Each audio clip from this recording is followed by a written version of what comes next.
voy a presentar ahí un póster con mi hermano. De hecho, es de este Sí, mismo tema. ¿cuándo presentas el póster? ¿Qué Uno de los día? pósters. Creo que el jueves o el miércoles, o mañana. Sí. Ah, o viernes. Pero bueno, ya tenemos todo, nomás estamos terminando ahí de hacer el póster. De hecho, lo que voy a presentar hoy es el póster, literal. Pues nomás el póster se va a hacer en látex. Ok, excelente. Sí, vas a estar allí, ¿no? Para explicar. Sí, Doc. Muy bien, muy bien. ¿Cómo quieres vas a estar? Pues yo creo que, bueno, no me han dicho el horario, pero lo más seguro es que es en la mañana. Casi siempre es en la mañana hasta las 2 de la tarde y luego dicen quién gana un premio y así. Ok, muy bien. Sí, para que me enseñes lo que escribiste. Sí, Doc. Bueno, órale, muy Bueno, bien. pues justamente es esto. Entonces, A ver. acuérdense que es para niños. Bueno, Está bien, no te, no te preocupes. ok.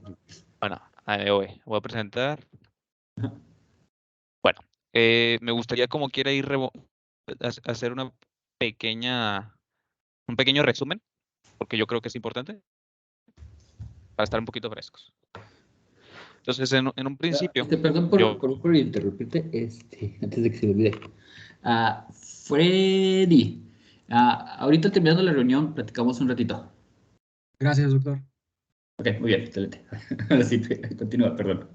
sí, entonces, como lo había comentado, estas pequeñas pláticas que hemos tenido es para dar una presentación al tema y una motivación a los principios más fundamentales de la geometría diferencial. Como lo hice a lo largo de las presentaciones pasadas, primero motivé la métrica riemanniana. ¿Cómo empecé motivando la métrica riemanniana? En este caso, todos sabemos por nuestras clases básicas de cálculo vectorial que pues el producto interno, el producto punto puede ser representado de la siguiente manera.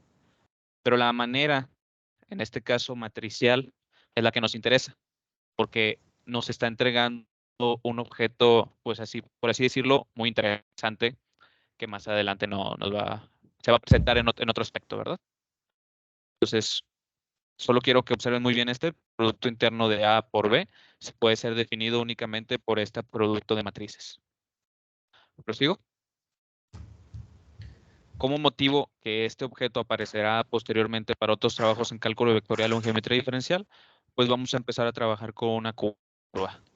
Sabemos que una curva podemos medir en este caso, longitud de arco por medio de la integral definida de la manera siguiente, ¿verdad? En este caso sería el módulo del vector tangente a esta curva. Entonces, de la misma manera, para en este caso empezar a meter más definiciones, defino lo que es una superficie parametrizada y diferenciable, que es simplemente, como lo menciona la definición, un conjunto de R3 es una superficie diferenciable si y solo si para cada punto de la superficie existe una vecindad U en la superficie y un difeomorfismo de una región, en este caso de R2, donde se parametriza, a una región de R3, donde está la superficie. En este caso son cartas locales o palabras más simples, parametrizar la superficie en pedazos. Un ejemplo de ellos es, por ejemplo, la proyección estereográfica. Esta está muy bien definida para pedazos de la superficie esférica. En este caso, puedes tener A una ver, parámetro. había una pregunta aquí de Abraham en el chat. Ok, a ver, ahora, déjame la veo. Chat. ¿Por qué en el producto interno se encuentra la identidad? Ah, ok. Bueno, muy buena pregunta. Es justamente, qué bueno que preguntaste, Abraham. Por eso rebobine un poco. Bueno, el hecho es que si recuerdas, tú puedes definir, imagínate, tienes dos vectores columna de R3. En este caso tienes dos vectores de R3 que son representados por una columna. Tú sabes que por definición el producto interno de esos dos vectores está definido de esta manera, o sea, esta primera expresión. Pero si tú rascas un poquito más a esta definición, puedes reescribirla en términos de matrices. ¿De qué manera? Pues el vector A lo pones el transpuesto por el producto de esta matriz por el vector B, que es una columna. Resulta ser que este producto te da el mismo de arriba definido para los productos internos en R3.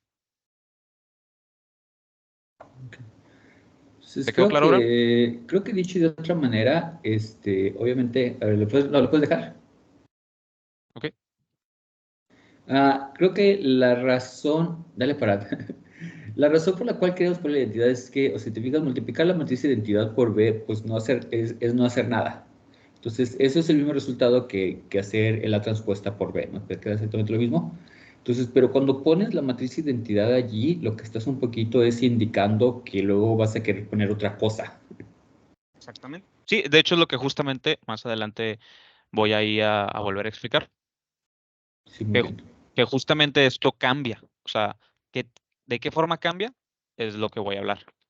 Así es, ¿no? Entonces, o sea, ponerla ahí es como, digamos, lo que le dicen, una definición con intención, ¿no? Entonces, que la definición, o sea, parece que tiene cosas de más, entonces es cosas de más como que de alguna manera, pues, estamos diciendo, ¿no? Como que las estamos resaltando, ¿no? Como esto va a cambiar. Exactamente. Entonces, muy bien, excelente. Entonces, ¿de qué manera va a cambiar esta matriz dependiendo de qué contexto? Bueno, para ello primero voy a hablar, por ejemplo, de un lugar donde aparece casi siempre esta matriz. En este caso podemos hablar de los módulos de los vectores y a su vez de la longitud de arco de alguna curva. ¿Sí? Y a su vez también podemos, por motivación, porque no va a funcionar, definir lo que es una superficie. Entonces, defino una superficie localmente. ¿Por qué digo localmente? Porque casi siempre las parametrizaciones que hacemos de las superficies no son completas. Siempre nos queda, en este caso, vecindades donde no está definida esta parametrización de la superficie. Un ejemplo, tenemos la proyección estereográfica. En este caso tenemos la proyección estereográfica donde se quita el polo norte, ¿sí? Como verán aquí, en la parametrización del plano, ¿qué punto nunca puede suceder? Nunca puede suceder cuando z es igual al radio, ¿verdad? Entonces, dependiendo, en este caso, si fuera la esfera unitaria, sería 1. Entonces, como lo dije anteriormente, bueno, al menos muchas de las parametrizaciones nunca son completas, nunca son globales. Siempre tenemos que, en este caso, acoplarnos a lo que nos entrega los resultados. En este caso, cosas locales. ¿Todo bien hasta aquí?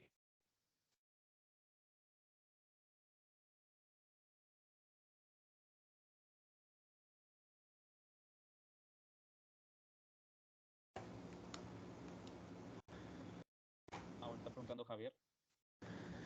A ver.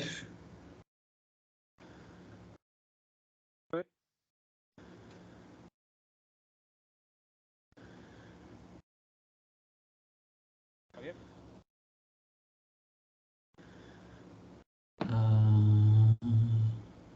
Más escribió.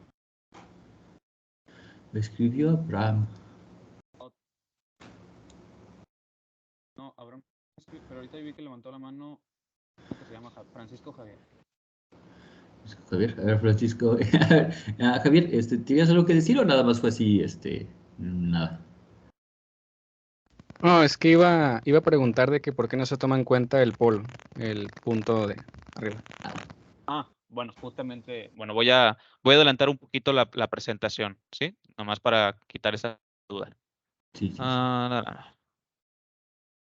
Bueno, como lo dije anteriormente, la esfera puede tener muchas parametrizaciones, Francisco. Una de ellas, que es en este caso para mí la más interesante, es la proyección estereográfica. Y tú me dices, oye, pero ¿por qué quitamos el polo?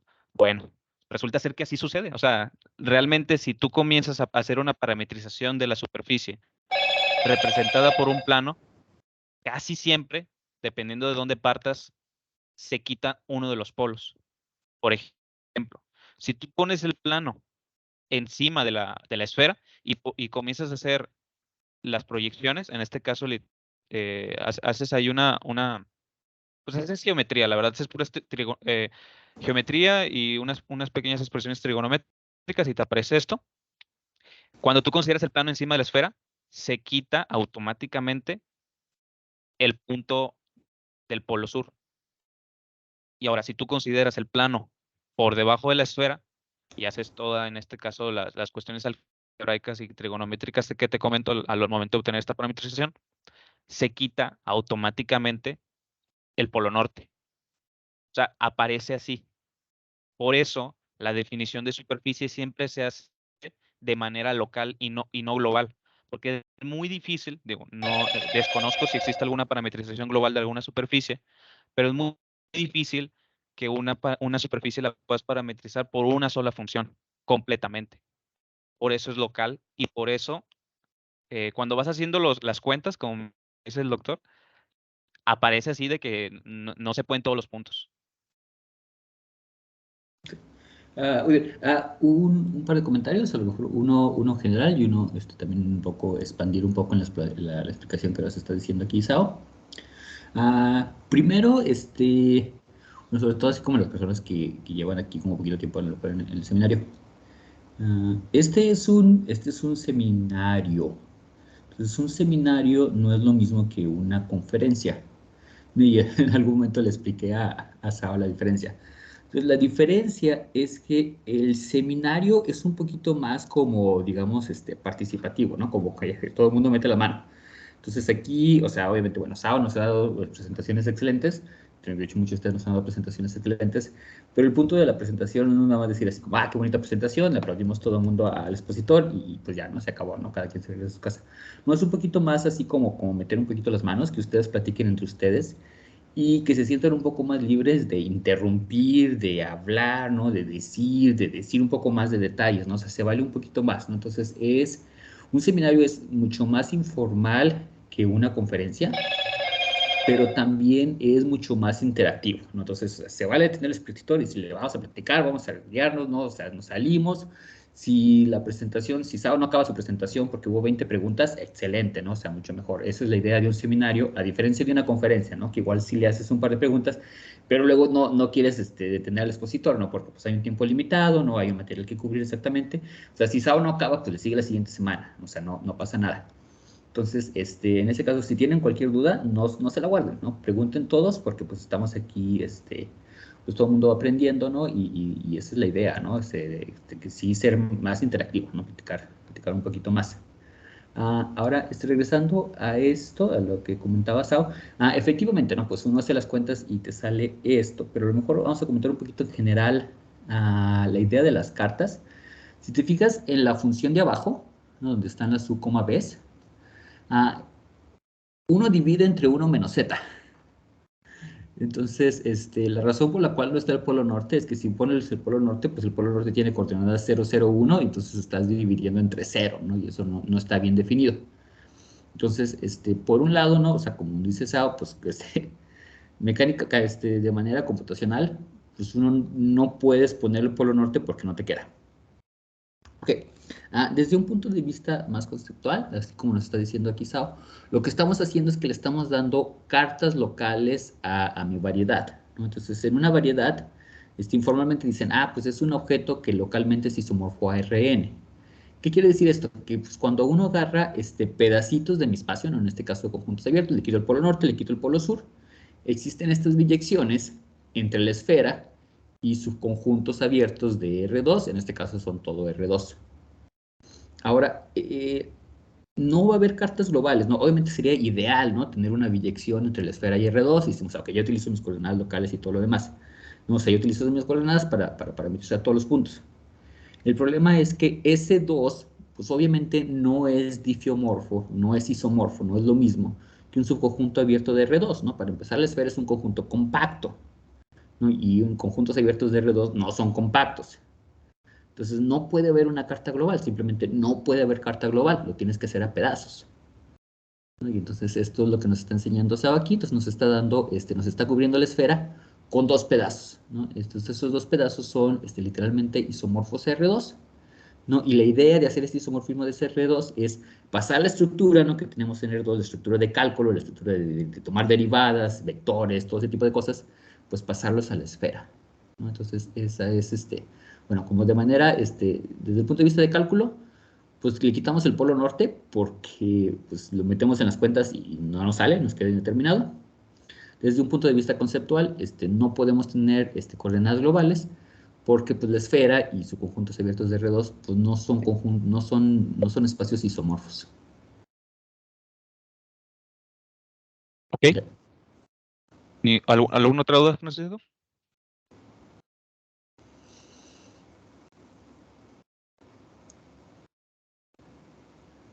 Bien, ya, entonces, Ahí nomás estoy esperando si hay alguna otra duda. Una pregunta, profesor. ah, Entonces, en base a esto que comenta, por ejemplo, cuando define que un manifold afín o un manifold afín libre es una biyección con un conjunto abierto, por ejemplo, es ajá. por eso mismo, de que se hace globalmente. Entonces, así es. Entonces, si te fijas, la palabra clave aquí es afín, ¿no? Entonces, siempre estoy diciendo afín, afín, afín, afín. En cambio, la esfera es nada más un manifold y le quito afín, ¿no? O, bueno, decía afín o cuasi afín. Entonces, cuando digo afín y cuasi afín, lo que estamos viendo hasta ese momento es nada más coordenadas locales, no nada más un pedacito de mi manifold. Entonces, cuando yo tengo un manifold ya de veras, voy a necesitar pegar esos pedazos. Y cuando ya pegue esos pedazos, pues ya le voy a quitar la palabra afín, cuasi afín y todo ese tipo de detalles. Entonces, efectivamente, ¿no? Entonces, como muchos de ustedes están platicando con ese tipo de notación.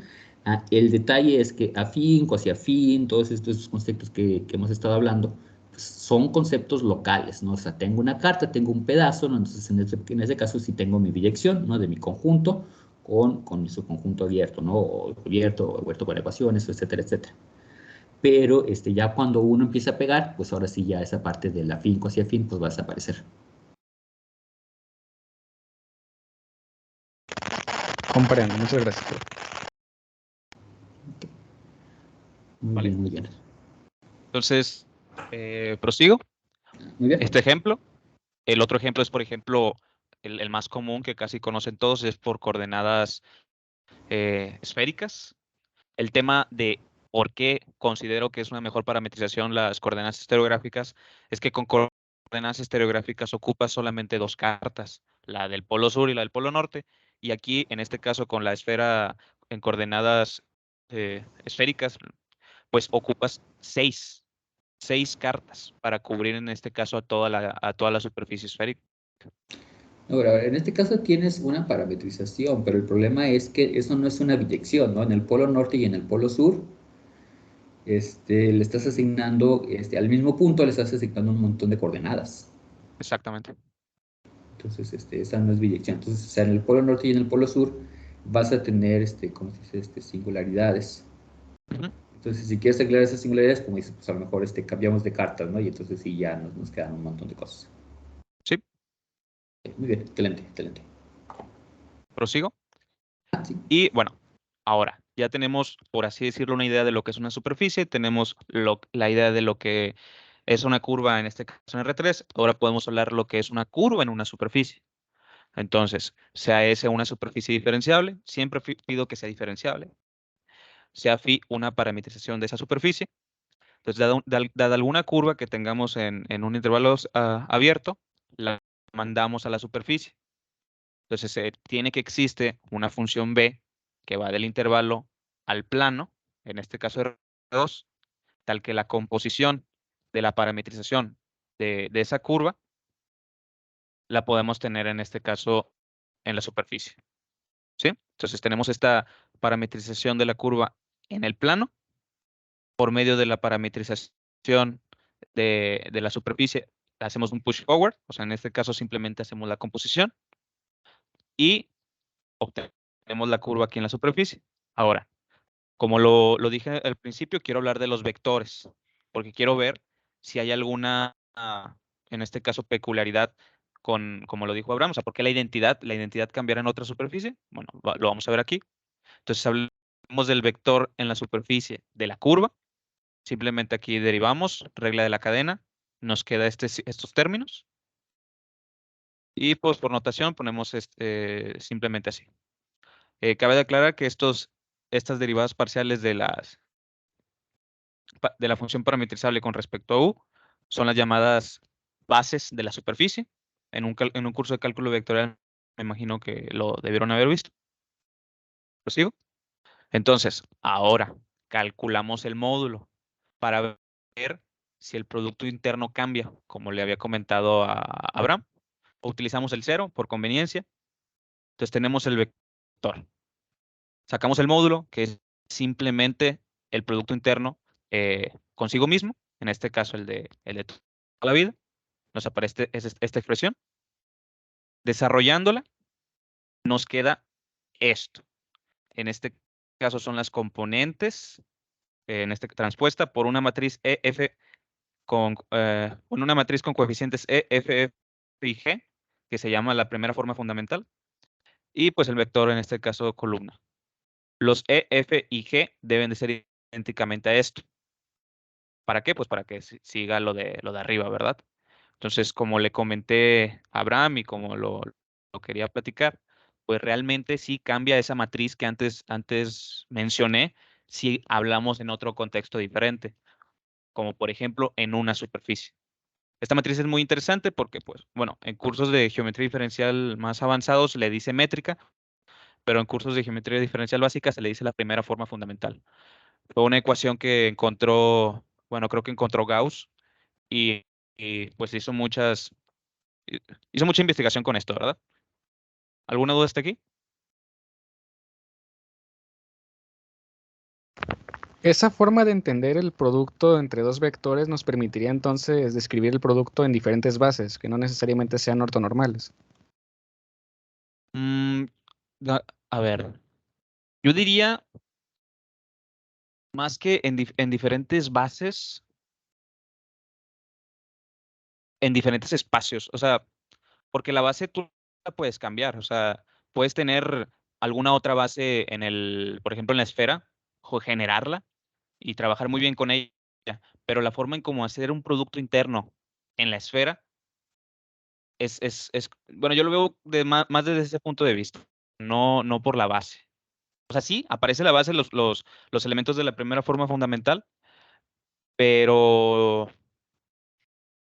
no creo que esté muy relacionado por la base. Porque de hecho, si tú cambias tu parametrización, sigues obteniendo una primera forma fundamental solamente por un cambio de coordenadas adecuado. O sea, por ejemplo, en la proyección estereográfica, como lo comenté aquí, obtenemos una primera forma fundamental utilizando estos vectores base generados por esta parametrización. Pero si tú utilizas los vectores base generados por esta parametrización, obtienes otra matriz. Pero lo interesante es que esas matrices, pues si son isométricas, en este caso, pues, como representan el mismo objeto, existe una transformación que va de una a otra. Entonces, yo veo como más, por eso le dicen primera forma fundamental, porque es independiente en este caso, de la carta coordenada que estés utilizando. O sea, puede adoptar otras formas, pero siempre existe para la esfera. No sé si me di a entender. Sí, te diste a A entender. ver, mira, por ejemplo, regresamos a tu parametrización con coordenadas polares. Tenías los planos, ¿no? Arriba y abajo. Está aquí el dibujo, por cierto. ¿Esta? No, un poquito más arriba. No, ese es la proyección estereográfica, perdón. ¿Esta o la que puse hace? La otra. La que Ok. pusiste la otra vez. La que avanzaste un montón. Esa, que muy bien. Entonces, creo que una de las cosas que luego es más confuso cuando uno empieza a hacer geometría diferencial es el hecho de que luego uno tiene que utilizar como coordenadas adicionales, ¿no? Entonces, regresando a esta parte de bases y coordenadas, por ejemplo, en este caso, lo que estamos haciendo es que, bueno, localmente, ¿no? Entonces vamos a hablar así localmente, que es el concepto más común. Localmente, pues tenemos esta biyección de la esfera sin el polo norte. Me estoy fijando en el dibujo de abajo. Tenemos la esfera sin el polo norte, tiene una biyección con el plano de abajo. Ok, muy bien. Pero eso me da pues un sistema de coordenadas locales para la esfera. Entonces, cada punto, pues antes tenía tres números reales, tienen que satisfacer cierta condición. Pues ahora tenemos dos números reales que ya no satisfacen ninguna condición. Entonces, eso pues es ventajoso, ¿no? El tener realmente, pues, si tengo mi superficie, pues quiero tener dos coordenadas. Entonces eso es ventajoso, tengo mis coordenadas U y B. Pero esta biyección que tenemos aquí también me da una biyección entre los vectores que son tangentes a mi superficie. Entonces, el detalle es que vectores tangentes a mi plano, pues están en el plano, ¿no? Entonces, de alguna manera como que no los veo como algo especial. Pero en la superficie, pues sí los podemos ver, ¿no? O sea, los vectores tangentes a mi esfera, pues se salen de la esfera, ¿no? Porque pues nada más están apuntando de manera tangente. ¿No? Entonces, obviamente, en cada punto de la esfera, pues tenemos el plano tangente, que es un espacio vectorial de dimensión 2. Entonces, como tiene dimensión 2, pues va a tener una base que consiste de un par de vectores. Entonces, lo que estamos viendo aquí, ¿no? Y de alguna manera pues, nos está mencionando Sao con estas formas que tenemos acá, es que en el plano, pues en cada punto, pues le va a corresponder un punto en la esfera, y a cada vector tangente del plano, pues le va a corresponder un vector tangente en la esfera a partir de mi parametrización. Entonces, elegir una parametrización automáticamente me elige un sistema como una base en cada punto, una base del espacio tangente en cada punto de la esfera. ¿Cuál es? Abajo agarro la base canónica y pues le hago el push forward, ¿no? Como les decía aquí Sao. Y pues lo que me queda pues, son un par de vectores en la esfera. Entonces, efectivamente, ¿no? Como nos dicen, como me queda este par de vectores en la esfera, abajo, pues yo los veía como si fueran a lo mejor pues ortonormales, ¿no? Porque era la base canónica. Pero eso cuando nos toca vectores arriba y hago el producto interior arriba, pues efectivamente, ¿no? No hay razón por la cual tengan que ser ortonormales, ¿no? Porque pues no sé cómo se ve mi sistema de coordenadas. Mi sistema de coordenadas, pues obviamente me estira, me afloja, no me acorta, no es así como digamos, no es una isometría, no, nada más estoy diciendo que es una dirección, pero pues obviamente, por ejemplo, la esfera pues tiene, pues tiene un tamaño finito, ¿no? Tiene una longitud finita. En cambio R2 pues es infinito, ¿no? Entonces definitivamente, o sea, no puede preservar distancias. Entonces, sí, como desde ese punto, sí tiene que ver con, bases, pero de alguna manera, o sea, mis bases vienen de mi sistema de coordenadas. No sé si quedó claro lo que dije.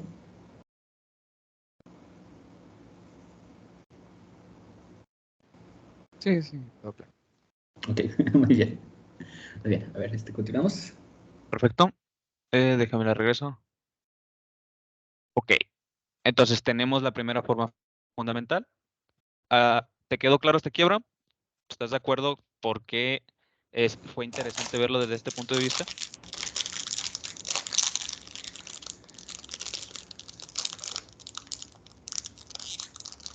A ver si escribe Abraham. Todo tiene problemas con su conexión. Bueno, puso sí. Está muy bien. Entonces, prosigo.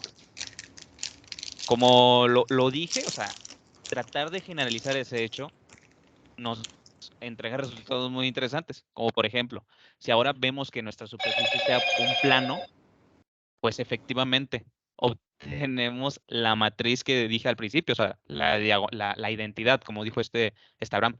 Entonces, nuestra generalización es adecuada. Yo creo que es adecuada desde este punto de vista, ¿verdad? ¿Qué otra cosa más interesante? Bueno, hasta aquí termina lo de la métrica, que fue lo que hablé la vez pasada.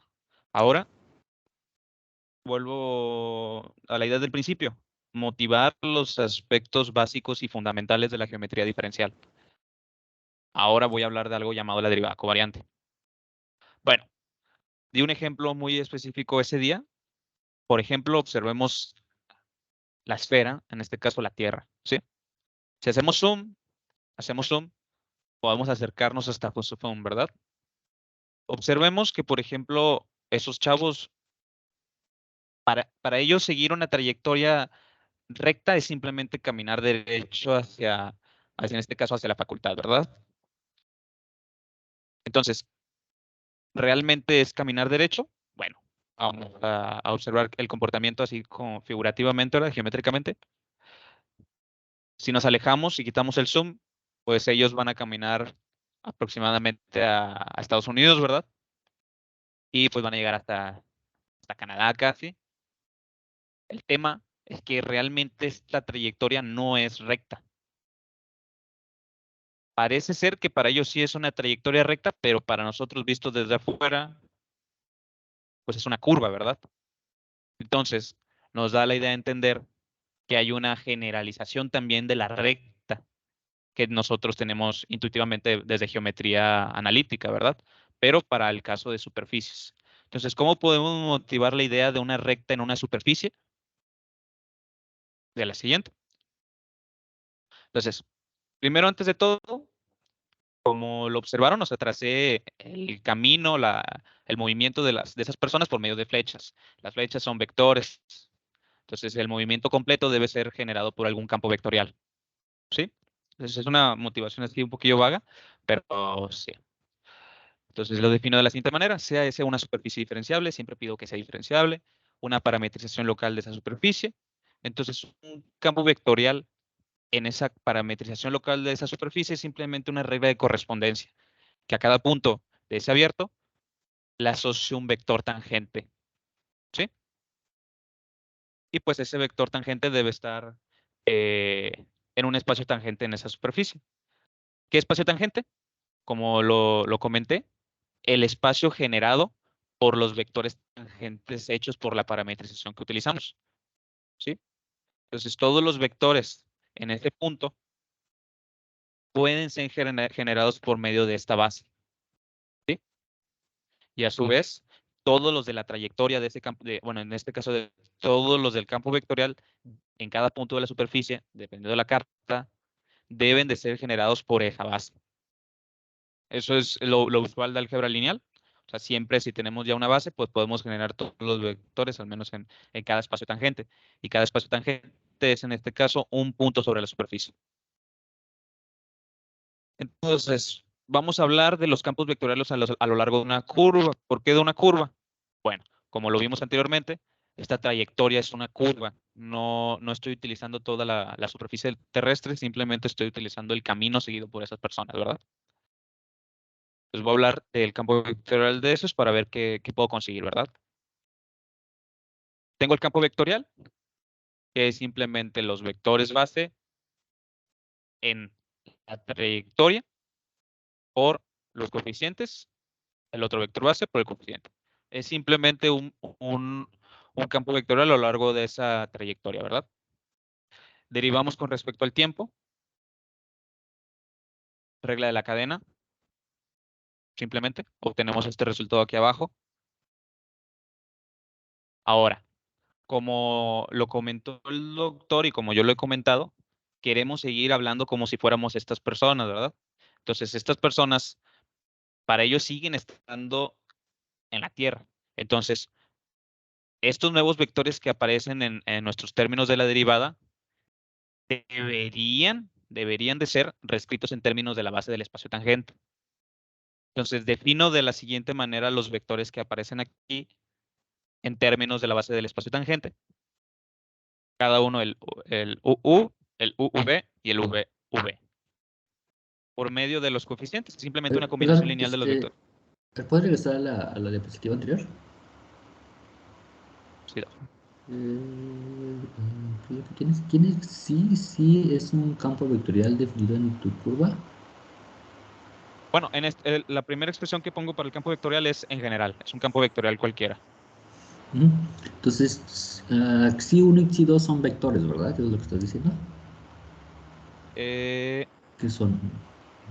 Estos son las componentes. En este caso son los coeficientes de la combinación lineal. Es que pero ya vi lo que estás haciendo. ¿Qué estás haciendo? Dame un segundo.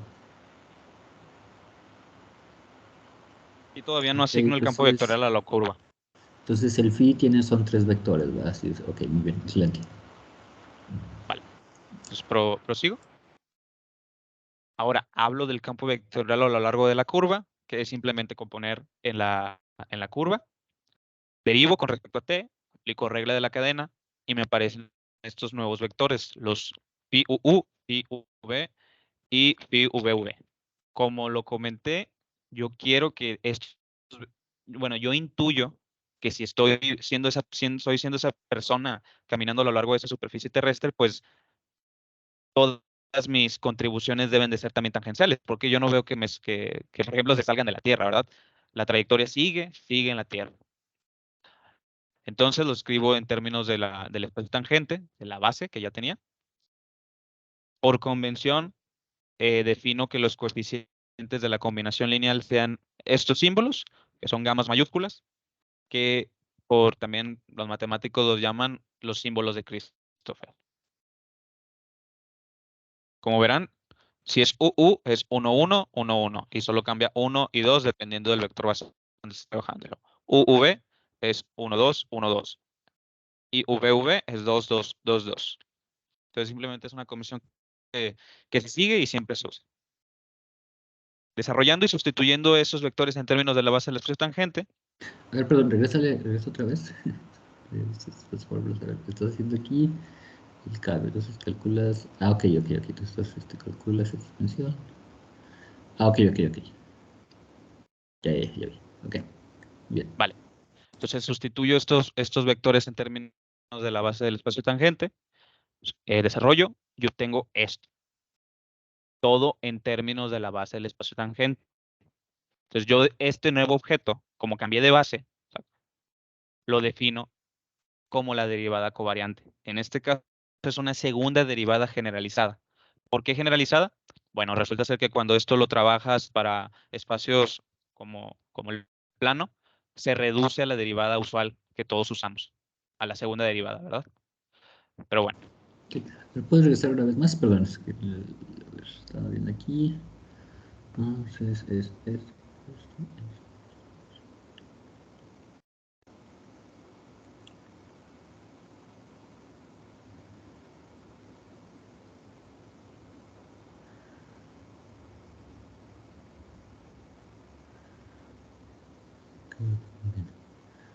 muy bien. Entonces,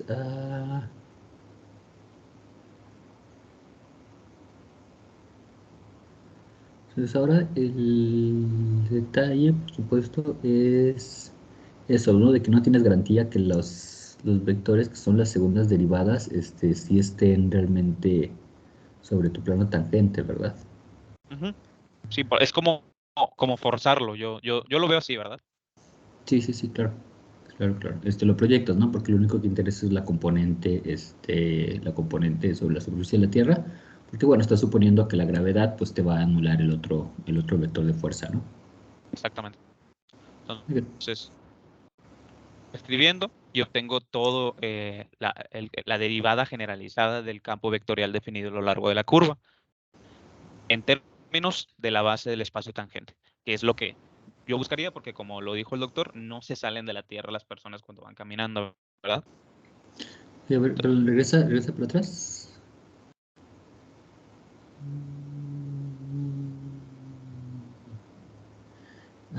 Ya. El detalle es esto, ¿no? Entonces tu phi UU, phi V y phi VV está suponiendo que se encuentran en el plano tangente, ¿no? Pero realmente no lo está, ¿no? Entonces sí hay una diferencia entre tu D mayúscula y tu D minúscula, ¿no? Exactamente. Por eso cuando cambio base, o sea, cuando lo reescribo en términos de la base del espacio tangente, cambio la notación de D minúscula a D mayúscula. Ok. Entonces, a ver, nada más como comentario, órale para atrás, a lo mejor nada más para ser como completamente preciso, a lo mejor quieres escribir tu phi UU, phi V, phi VB de esta manera, más, digamos, por ejemplo, llámale más NUU más NV más NBB, donde tus NUU, NV y NBB son las componentes normales. Uh-huh. ¿Okay? Y luego dices, ok, esas son componentes normales, entonces yo sé que cuando proyecte, ¿no? en el campo vectorial, pues me van a quedar pues estas componentes. Sí, sí, de hecho ese paso me lo salté. No, bueno, es que yo considero que pues de golpe cuando escribo esos vectores en términos de esa base ya es como proyectar, ¿verdad? Sí, pero bueno, digamos, estás usando dos notaciones distintas, ¿no? Una es el de chiquito y el otro es el de grandota. Entonces, Ajá. cuando usas dos notaciones distintas, pues lo que quieres decir es que te estás refiriendo a cosas distintas. Entonces, sí, o sea, ¿cómo decirlo? Nos estás queriendo pasar un strike aquí. El strike es que estás diciendo, mira, fíjate, lo escribo en términos de mis coordenadas locales, ¿no? Lo escribo de esta manera y ya está, ¿no? No me queda esta expresión que tengo aquí. Pero, pues realmente, lo que puedes hacer es, o sea, ¿qué puedes hacer? V. Ajá. O sea, puedes decir que tu gamma 1, 1, 1, pues ese es el producto interno de tu phi UU con tu phi U. Y el gamma 2 U1, pues es el producto interno del phi UU con el phi B. Entonces, a lo mejor, si tú lo que quieres hacerlo, lo que quieres hacer es de alguna manera ocultar esta complejidad, ¿no? Ocultar lo que estás haciendo. Pero cuando lo escribes así, nos estás diciendo que dos cosas son iguales cuando pues sabemos que no lo son, ¿no? Porque estás ignorando la parte normal. Bueno, Entonces, sí, pudiera ser como eh, las tres rayitas, ¿no? O sea, para forzarlo, o sea. forzarlo. Ok, entonces podrías, si quieres puedes poner tres rayitas, decir que es equivalente. Equivalente en este caso, decir que los vectores son equivalentes, sí, cuando los proyecto, ¿no? Sobre el tangente, entonces me quedan iguales.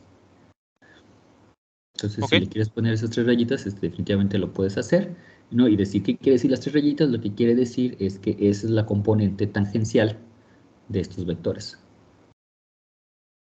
ok, sí, Ok, muy bien, sí, eso me gusta esa idea. vale. Entonces, ¿prosigo, Doc? O ya lo Claro, puse. claro. No, sí, sí, perdón, es que, pues estoy viendo sus cuentas, se ven bonitas. A ver, Vale, vale. adelante. Entonces, como lo comento, entonces, al momento de sustituir, cambio pues la derivada, y esta derivada es la segunda derivada generalizada. En otras palabras, es la derivada covariante. Ahora, ¿por qué traté de construir este objeto? Bueno, todos sabemos que la segunda derivada de una recta siempre se anula. Siempre, al menos en el plano.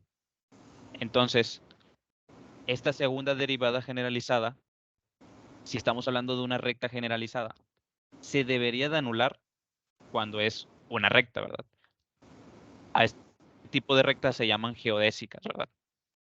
Entonces, defino las ecuaciones diferenciales que deben de satisfacer una geodésica. ¿Alguna duda hasta aquí?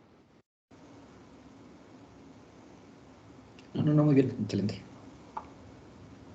Perfecto. Entonces, prosigo. Ahora el ejemplo, vamos a hacer cuentas, para ver si todo esto es verdad o es pura mentira. Entonces, vamos a hablar de la parametrización de coordenadas estereográficas de la esfera. Yo voy a trabajar exclusivamente con la parametrización que excluye el polo sur, que es esta primera. Se llama la parametrización norte. Eh, digo, igual y les puedo pasar un artículo o unos textos donde se deduce esto, no es muy difícil. Hay varias formas con trigonometría y otras formas con ecuaciones paramétricas de rectas. Supongamos que es verdad. Ahora, tenemos el siguiente diagrama, ¿verdad? Tenemos que puntos del plano los puedes lanzar a puntos de la esfera en R3. Igual aquí me faltó poner X cuadrada más Y cuadrada igual a Z cuadrada. Y puntos de la esfera los puedo mandar al plano. Ahora, vamos a hablar de un ejemplo de geodésicas, ¿sí? ¿Qué ejemplo? Bueno, vamos a cortar la esfera con dos planos. El plano Y igual a 0, que es el plano este, y el plano Z igual a 1/2. Observamos que estos dos planos cortan a la esfera pues en estos segmentos, ¿verdad? Y tenemos un punto de intersección en común, este y este. Entonces, quitando los planos, se ve más o menos así las trayectorias. Ahora yo les pregunto, ¿cuál será la geodésica? ¿La azul o la roja? ¿Alguno que quiera apostar? Porque ya, para ver, ahí se pueden escribir, ¿eh? Ya se retiraron todos. Bueno, no pasa nada. Entonces, A ver, ¿otras? ¿La azul o la roja? Ya, a ver, pon el dibujo, a ver. sí, la azul o la roja. Pero bueno, ¿En cuál? ¿Pero en dónde? ¿En esta o en la otra? A ver, ¿dónde estás? ¿no se ve en mi Ok, presentación? ok. No, sí, sí, sí. Es que tienes dos, los pusiste la otra diapositiva. Ah, ok. Pero bueno, ahí está. Entonces, ¿cuál será la geodésica? Pues vamos a calcularlo con la construcción anteriormente hecha. Bueno, de primera instancia voy a parametrizar esas curvas. Arriba, en este caso en la esfera, las curvas se ven de esta forma. Desde el punto raíz de 3 entre 2, 0,1, un medio, hasta el punto menos raíz de 3 entre 2, 0,1 medio. Para ambas curvas, la azul es raíz de 3, coseno de todo esto, y la curva naranja es seno de S, coseno de S. Ahora, la mandamos abajo, al plano. ¿Por qué al plano? Pues porque resulta que las ecuaciones geodésicas están hechas en el, pues en el plano por el cual es parametrizada la superficie, que corresponde a las curvas que están aquí. La curva azul es la de la tangente y la curva naranja es la del coseno y del seno. Entonces voy a mostrar un video para ver cuál es efectivamente la más corta. Entonces,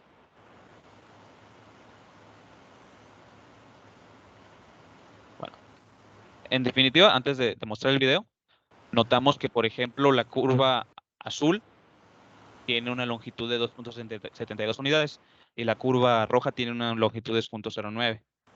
Entonces, a primera instancia de fuerza bruta, la curva roja debe ser la geodésica, ¿sí? O sea, debe ser la distancia más corta. A fuerza bruta, ¿verdad? Entonces vamos a verlo aquí con una pequeña animación.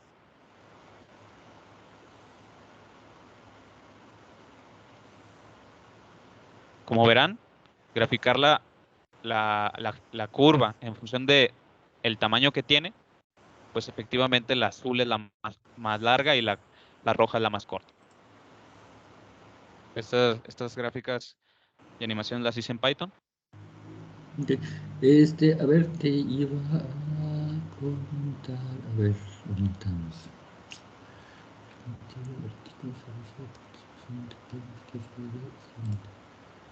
Ah, ok. Entonces, ¿nos puedes crear una carpeta aquí en los archivos y nos puedes compartir tus applets? Están muy bonitos. Entonces, para que todo el mundo tengamos acceso a ellos. Ok, Doc. Sí.